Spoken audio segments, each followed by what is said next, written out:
ಯುಗದ ಪೂರ್ವದಲ್ಲಿ ಕನ್ನಡ ತಾಯಿಯನ್ನು ಸ್ತುತಿಸಿ ಬರೆದ ಕವನ. ಕನ್ನಡ ತಾಯಿ ತನ್ನ ಮುಖವನ್ನು ತೋರುವ ಮೂಲಕ ಕನ್ನಡದ ಮಕ್ಕಳನ್ನು ಒಂದಾಗಿಸಬೇಕು ಎನ್ನುವುದು ಪದ್ಯದ ಮುಖ್ಯ ಆಶಯ. ಕನ್ನಡ ನಾಡಿನಲ್ಲಿ ಎಲ್ಲ ಸಂಪತ್ತೂ ಇದೆ. ತಾಯಿಯ ಮುಖ ಕಂಡಾಗ ಅದೆಲ್ಲವೂ ಗೋಚರವಾಗುತ್ತದೆ. ಹೀಗೆ ಗೋಚರಿಸಿದಾಗ ಮಾತ್ರ ಕನ್ನಡ ತಾಯಿಯ ಕೀರ್ತಿ ಜಗತ್ತಿನಾದ್ಯಂತ ಪಸರಿಸಲು ಸಾಧ್ಯ. ಅದಕ್ಕಾಗಿ ಕನ್ನಡ ತಾಯಿ ಎಲ್ಲರ ನಡೆ ನುಡಿ ಆಚಾರ ವಿಚಾರಗಳಲ್ಲಿಯೂ ನೆಲೆಯಾಗಬೇಕು. ಕನ್ನಡ ತಾಯಿ ಜನ್ಮದಾತೆಗೆ ಸಮನಾಗಿರುವುದರಿಂದ ಅವಳ ಹಾರೈಕೆ ನಮಗೆ ಶ್ರೀರಕ್ಷೆ. ಕನ್ನಡಿಗರಿಗೆ ಕನ್ನಡವೇ ಉಸಿರು. ಕನ್ನಡಿಗರ ದಮನಿಧಮಗಳಲ್ಲಿಯೂ ಕನ್ನಡವೇ ಉಸಿರಾಗಬೇಕು. ಕನ್ನಡ ನಾಡು ನುಡಿಯ ಶ್ರೇಷ್ಠತೆ, ಭವ್ಯ ಪರಂಪರೆ, ಇತಿಹಾಸ, ಪ್ರಾಕೃತಿಕ ಸಾಹಿತ್ಯ, ವಾಸ್ತುಶಿಲ್ಪಗಳ ಭವ್ಯತೆಯಿಂದ ಜಗತ್ತಿನೆಲ್ಲೆಡೆ ಹರಡಬೇಕೆಂಬುದು ಕವಿಯ ಆಶಯವಾಗಿದೆ.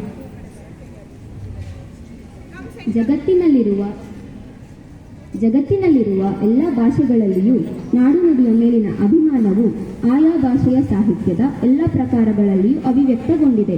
ಇವು ಜನಮಾನಸದ ಅಮೃತಧಾರೆಗಳಾಗಿವೆ. ನಾಡು ನುಡಿಯ ಆತ್ಮಾಭಿಮಾನದಿಂದ ಕೂಡಿದ ದೇಶಾಭಿಮಾನವು ನಾಡಿನ ಏಳಿಗೆಗಾಗಿ ದುಡಿಯುವಂತೆ ನಮ್ಮೆಲ್ಲರನ್ನು ಪ್ರೇರೇಪಿಸುತ್ತದೆ. ಭವ್ಯ ಪರಂಪರೆಯುಳ್ಳ ಕರುನಾಡು ಅನೇಕ ಪ್ರಾಂತ್ಯಗಳಲ್ಲಿ ಹರಿದು ಹಂಚಿ ಹೋಗಿದ್ದ ಕಾಲದಲ್ಲಿ ಕರ್ನಾಟಕ ಏಕೀಕರಣದ ಕನಸನ್ನು ಕಂಡವರು ಅನೇಕರು. ಕನ್ನಡದ ಮಕ್ಕಳೆಲ್ಲ ಒಂದಾಗಿ ಬನ್ನಿ, ಉದಯವಾಗಲಿ ನಮ್ಮ ಚೆಲುವ ಕನ್ನಡ ನಾಡು, ಹಾರಿಸು ಕನ್ನಡ ಡಿಂಡಿಮವ, ಹಚ್ಚೇವು ಕನ್ನಡದ ದೀಪ ಎಂದೆಲ್ಲ ಅನೇಕರು ನಾಡು ನುಡಿಯ ಶ್ರೇಷ್ಠತೆ ಪಾವಿತ್ರ್ಯತೆಯನ್ನು ಸಾರುವ ಮೂಲಕ ನವೋದಯ ಸಾಹಿತ್ಯಕ್ಕೆ ನಾಂದಿ ಹಾಡಿದರು. ಜೊತೆಗೆ ಕನ್ನಡಿಗರನ್ನು ಒಗ್ಗೂಡಿಸುವ ಕಾರ್ಯದಲ್ಲಿ ತೊಡಗಿದರು. ಈ ನಿಟ್ಟಿನಲ್ಲಿ ಮೂಡಿಬಂದ ಕವನಗಳಲ್ಲಿ ಒಂದಾದ ಕನ್ನಡಿಗರ ತಾಯಿ ಪದ್ಯವನ್ನು ಈಗ ಆಲಿಸೋಣ ಬನ್ನಿ.